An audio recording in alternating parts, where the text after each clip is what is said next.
Hi, everybody. Welcome to the Planet 46 Comics Podcast. I'm Matt Price. This is Kyle Roberts. We got a big show today. What's going on, Kyle? Yeah, pretty exciting stuff. New X-Men First Class picks.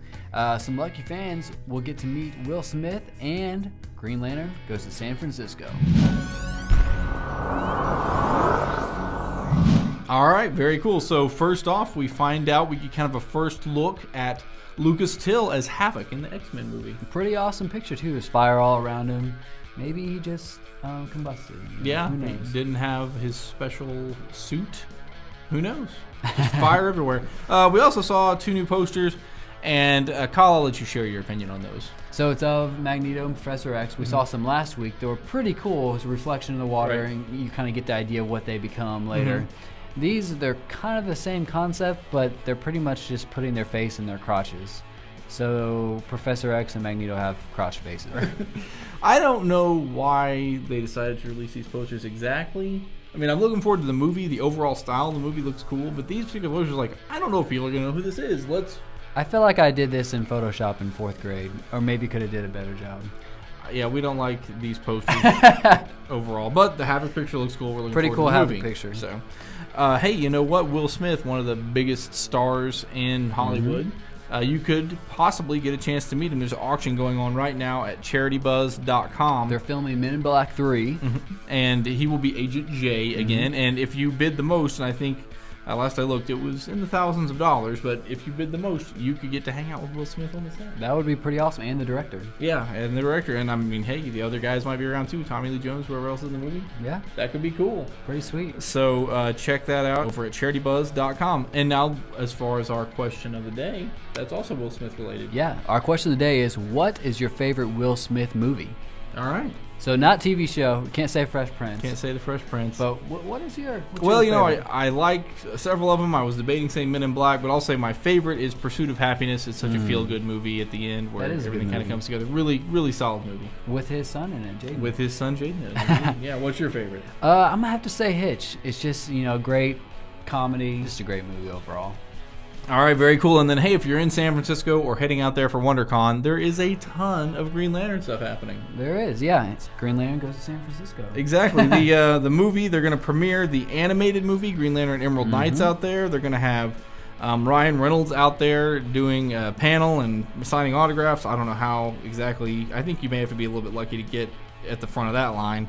But then they'll also be showcasing some of the new toys and trailers and all kinds of cool stuff. So, hey, why not? Oh, and the video game as well. You get a chance to get your hands on the video game out there. Give that a play on some of the systems I've set up there. So, Pretty a bunch sweet. of Green Lantern product and personalities out at WonderCon starting on April 1st. Cool. All right, let's look at the review file. Start with Time Bomb, and we've talked about this series. It was just a 3-issue series, and now it's pretty all out. large comics. This Yeah. is pretty giant. It's just 3 comics, and it's a huge collection. It's a good deal. It's only $15. Wow. This is by Justin Gray and Jimmy Palmiotti, drawn by Paul Gulacy. Really good story. I mean, the deal is that a bomb goes off that's going to just decimate humanity, so they use this hugely expensive thing they never use that can allow people to go back in time. They're going to try and go back in time just a week and dismantle the bomb. World War II era, right? Yeah, they overshoot, and they end up in the World War II era. So, really fantastic book. I really applaud Radical for the production quality on this thing, and the creative team. Really good. I mean, it's for adults for sure. I mean, there's violence and a little bit of sex, and it's just it's a little bit. Just a little bit. But very good stuff. There's some neat extras in the back with interviews and sketches and stuff like that. So check that one out. Next, IDW, Yeah. Jurassic Park. Yeah, Devils in the Desert, number 3. This is written and drawn by John Byrne.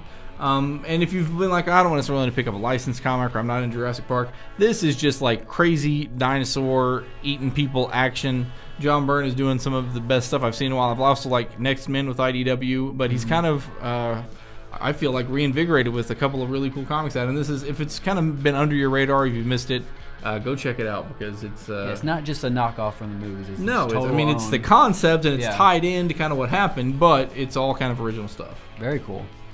And then next, Venom #1. We've been talking about this with Flash Thompson and him kind of taking this Venom role. Yeah, this is drawn by Tony Moore, who's the original artist on The Walking Dead, and it's written by Rick Remender, who's been doing a lot of the 80s type properties. He brought back The Punisher here recently for Marvel. So I don't know, violent, of course, but it's really good. It's this story of kind of how is Flash Thompson going to deal with being this sort of secret agent with the power of Venom. Taking in the symbiote. But will he be able to control it? You know, what's going to end up happening? How can he have this second life, not let his friends know, that sort of thing. So it's almost like a whole dark Spider-Man themed thing going on. And then just a few more that came out. Tony Isabella, first book he's written in a few years. If you're a fan, you'll want to pick up Grim Ghost, drawn by Kelly Jones from the Batman comics. And if you're a cross-gen fan, Marvel's bringing back those comics this month. The first one is Sigil.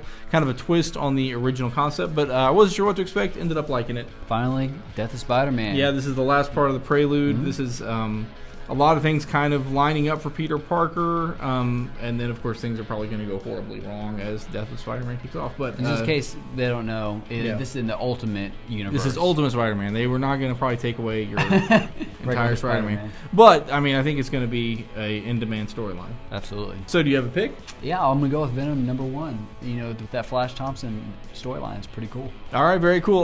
You know, we don't usually pick trades, but I'll go ahead and say Time Bomb. I mean, Venom, if I was just picking an issue, but out of everything we bought, Time Bomb is a really good value at $15. So yeah. I would say pick that sucker up. All right, so hey, next week we'll have more comic book and movie news. So leave your comments about your favorite Will Smith movie, and we'll catch up with you next week. So for Kyle Roberts, I'm Matt Price. Thanks for watching. See you guys.